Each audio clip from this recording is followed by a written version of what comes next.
In 1991, we held a private meeting that some of you were invited.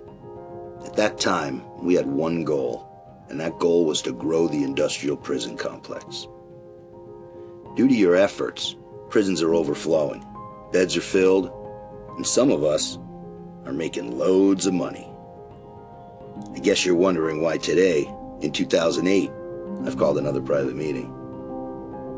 This. We don't know how the first black president will fare. To be honest, I have reason to believe he will do very little to impact the lives of those people. But like all politicians, we own him too. I have to tell you, I'm really most concerned with what you see here. We have spent centuries destroying this connection, this bond. We are only as successful as the amount of free labor we receive in this country. We are only as successful by the amount to which we outnumber these people in this country. And last, we are only as successful as the power structure we keep in place. We knew this day would come. We knew this country would one day elect a black man to the highest office. What we didn't expect was that black man we elected would have a black wife, a black family. History tells us we are at our best when those people are in disarray. Any sign of unity disrupts the status quo. For a very, very long time, we have been the leading authority of their image, their actions, and their repercussions. We delegate what they consume, so we drive their culture, and we are the overseer of their community. This will be a very delicate time, a critical time. This symbolic image could shift the power structure, not only here, but globally. Many of you thought my extremely pricey acquisition of BET in 2001 would be the albatross around my neck that would tarnish my legacy. Now this appears to be my most distinguished heist. This acquisition will come second to the purchase I'm making today. And that purchase, I'm gonna buy hip-hop. You can't buy hip-hop. What do you mean I can't buy hip-hop? They'll never sell hip-hop. Like everything else, you don't buy something of that size in one swoop. You buy shares until you are the majority. Our first buy-in was when we replaced the conscious rap with gangster rap. We gave a few $1 million label deals, and we ushered in the bling bling era. Not only did we become part owners of hip-hop, we set a precedence. Money is the ultimate sign of success, not unity.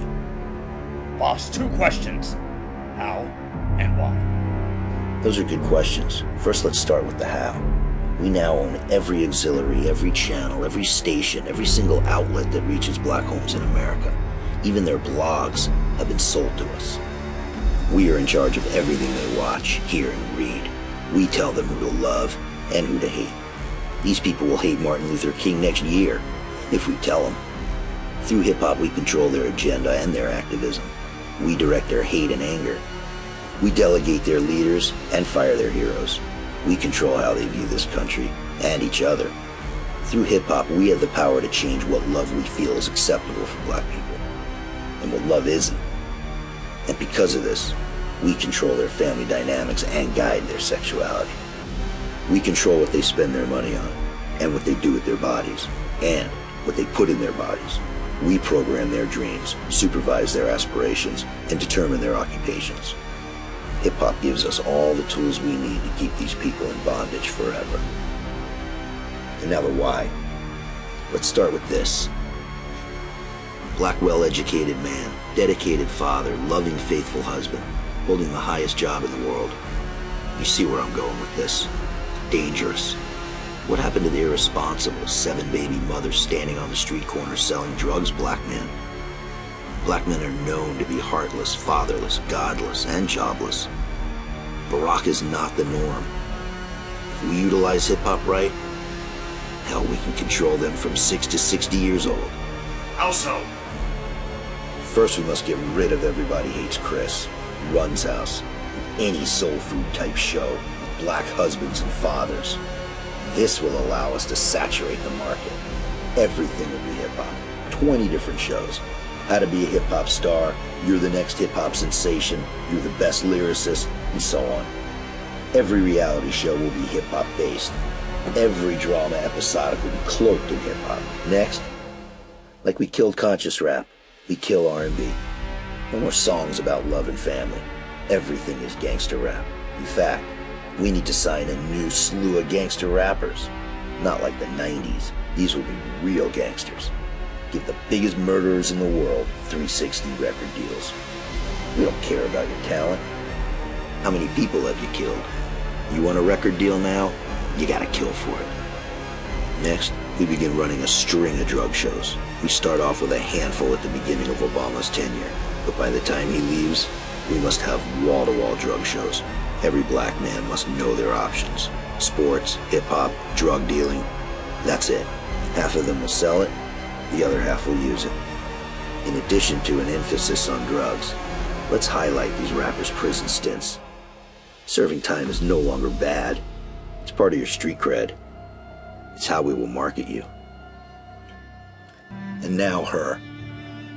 What gives her the right to be on his arm? Doesn't he know the sign of success is not her? And what has taken black women so long to give up on black men? They don't protect you. They aren't loyal to you. And they don't value you. This is the culture. Do you know who Michelle's biggest supporters are? No. Black women. Black women have some sort of sisterhood with this woman. We don't like black women uniting, unless it's against black men. Michelle, we spent far too much time crafting black women's image for you to just wisp in and destroy that. Now we have to destroy what you've created.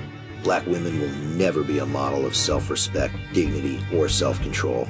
In fact, they will become reality TV queens.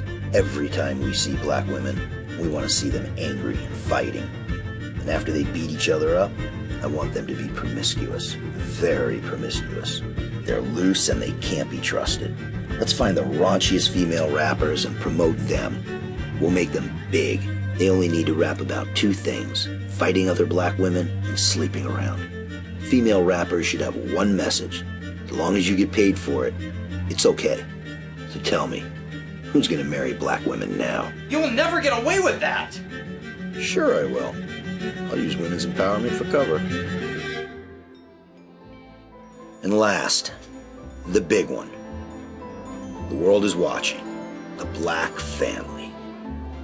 This is gonna be too obvious. Too obvious? From the 30s to the 70s, we gave them syphilis. In the 80s, we gave them crack. In the 90s, we gave them prison. You think I'm worried? We need to split them up. We tell them what love works for them. From now on, every show on TV with a black man and a woman in a relationship will be surrounded by strife, discord, animosity, anger, and hate. I never want to see them in harmony, even in bed. The only love that works for black people will be interracial love, or same-sex love.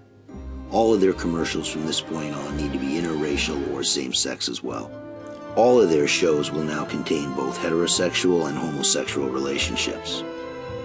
But the heterosexual relationships will be combative, distrustful, and even violent.